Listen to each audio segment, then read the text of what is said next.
हेडलाईनचे प्रस्तुत करता घरकुल मसाले, दे रोजच्या जेवणाला मायेची चव घरकुल मसाले।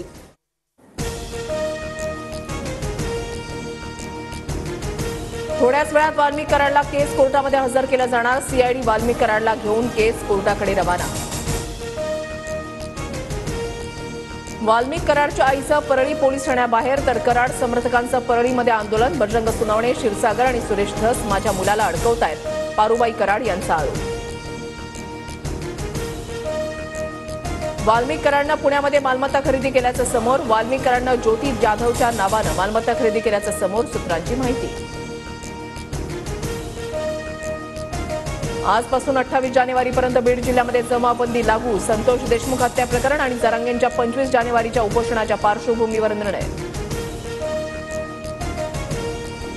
बीड हत्या प्रकरणामध्ये तपास करणारे अधिकारीही बदलले। धनंजय देशमुख आज एसआयटीचे प्रमुख बसवराज तेलींना भेटणार।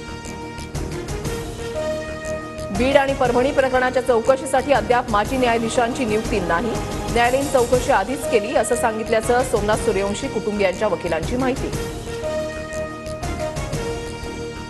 बीड प्रकरणामध्ये न्यायालयीन तपासणीसाठी अद्याप समिती कार्यान्वित नाही। सरकार पुरावे नष्ट होण्याची वाट पाहतंय का, रोहित पवारांचा सवाल।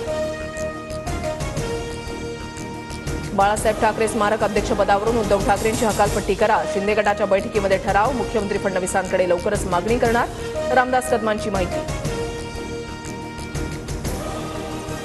मुंबईतील बाळासाहेब ठाकरे स्मारकाच्या अध्यक्षपदाच्या वादाला नवं वळण। 2020 पासून आदित्य ठाकरे स्मारकाच्या अध्यक्षपदी तर उद्धव ठाकरे स्मारक समितीच्या मार्गदर्शकपदी।